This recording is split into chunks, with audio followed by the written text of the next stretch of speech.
Hello, food and craft വേൾഡിലേക്ക് സ്വാഗതം.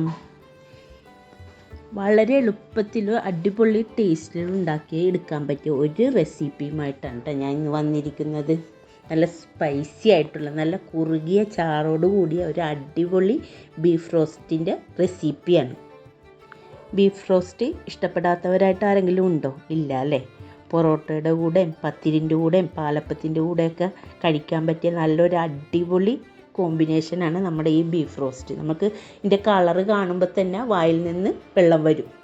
അപ്പോൾ കൂടുതൽ പറഞ്ഞ് നിങ്ങളെ കൊതിപ്പിക്കണില്ല, നമുക്ക് നമ്മുടെ വീഡിയോയിലോട്ട് പോകാം.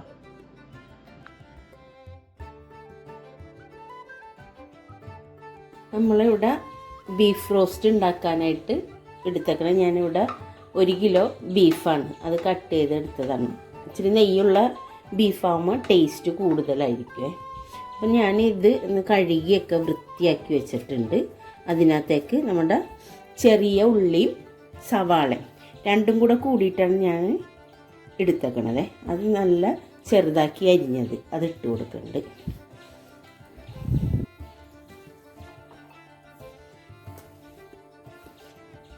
ഉള്ളി മാത്രമാണെങ്കിലും കുഴപ്പമില്ല കേട്ടോ, ഉള്ളി മാത്രമാണെങ്കിലും ടേസ്റ്റ് കൂടുള്ളൂ. ചെറിയ ഉള്ളി മാത്രം ഇടണമെങ്കിൽ അതിനകത്തേക്ക് കുറച്ച് അധികം വേപ്പില ഇട്ട് കൊടുക്കുക.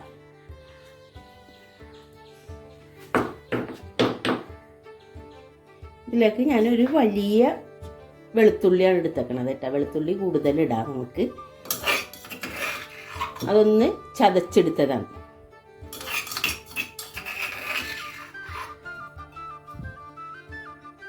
ഇഞ്ചി അതുപോലെ തന്നെ ചതച്ചതാണ്.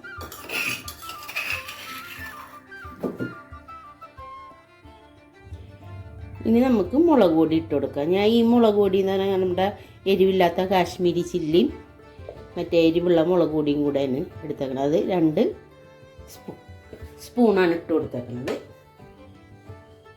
അതുപോലെ തന്നെ ഒരു 3 സ്പൂണ് മല്ലിപ്പൊടി ഇട്ട് കൊടുക്കുക. ഒരു 1/4 ടീസ്പൂണ് മഞ്ഞൾപ്പൊടി ഇട്ട് കൊടുക്കുക.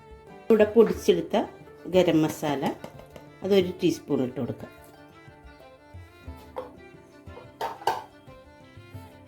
ആവശ്യത്തിനുള്ള ഉപ്പ്,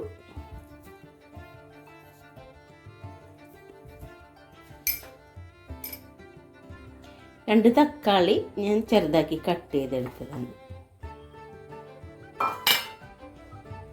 ഇനി ഇതൊന്ന് നല്ലതുപോലെ നമുക്ക് മിക്സ് ചെയ്ത് കൊടുക്കാം.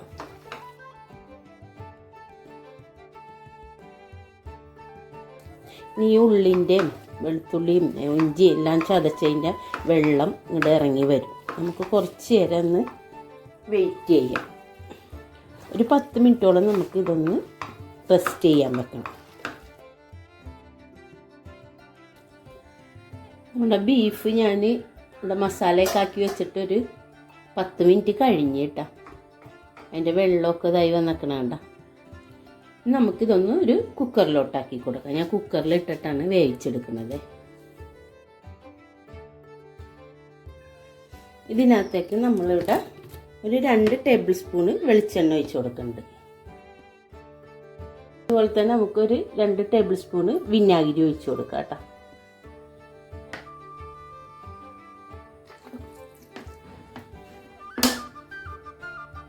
കുറച്ച് വേപ്പിലയും കൂടെ ഇട്ട് കൊടുക്കാം കേട്ടോ. കുറച്ച് മല്ലിച്ചപ്പ് ഇട്ട് കൊടുക്കാം.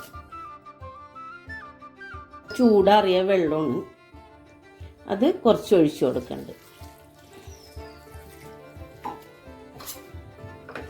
ഒന്ന് മിക്സ് ചെയ്ത് കൊടുക്കാം നമുക്ക്. എന്നിട്ട് കുക്കറ് അടച്ചു വെച്ചിട്ട് ഒരു 4-5 വിസിൽ തന്നെ കൊടുക്കും. വെന്ത് കലങ്ങരുത്. അപ്പം എൻ്റെ കുക്കറിൽ ഒരു 4 വിസിൽ മതി. നമ്മുടെ ബീഫ് വെന്തിട്ടുണ്ട്. അത് മാറ്റി ആ അടുപ്പിൽ തന്നെ ഒരു ചട്ടി വെച്ച് കൊടുക്കാം കേട്ടോ. അതിനകത്തേക്ക് ഞാനൊരു 2 ടേബിൾ സ്പൂണ് വെളിച്ചെണ്ണ ഒഴിച്ച് കൊടുത്തിട്ടുണ്ട്. അതൊന്ന് ചൂടായി വരട്ടെ.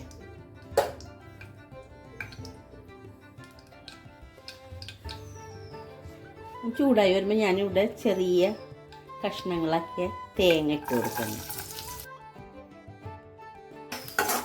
ഇത് ഒന്ന് കളർ മാറി വരുമ്പോൾ നമുക്കതിനകത്തേക്ക് കുറച്ച് ഉണക്കമുളക് ഇട്ട് കൊടുക്കാം.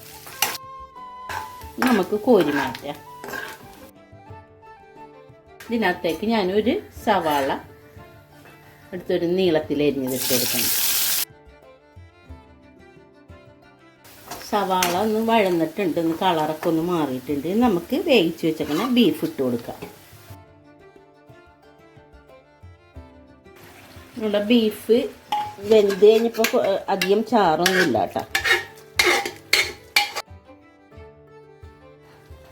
കുറച്ച് വേപ്പില ഇട്ട് കൊടുക്കാം. ചാറധികം ഇല്ലാത്ത നല്ല കുഴമ്പ് പരുവത്തിലുള്ളൊരു ബീഫ് റോസ്റ്റാണ്. ചാറൊന്നുകൂടെ വറ്റി വരട്ടെ. നമ്മുടെ ബീഫിൻ്റെ ചാറെല്ലാം നല്ലോണം കുറുകിയിട്ടുണ്ട്. ഇങ്ങനെ ഇരിക്കുമ്പോൾ ഒന്നുകൂടെ ചാറെല്ലാം ഒന്നുകൂടെ കുറുകി വരുവേ. ഇനി ഇതിനകത്തേക്ക് ഞാനിവിടെ കുറച്ച് വലിയ ജീരകമില്ലേ, അതൊന്ന് ചതച്ചെടുത്തിട്ടുണ്ടായിരുന്നു, അതിട്ട് കൊടുക്കുന്നുണ്ട്. കുറച്ച് കുരുമുളക് കൂടി ഇട്ട് കൊടുക്കുന്നുണ്ട്.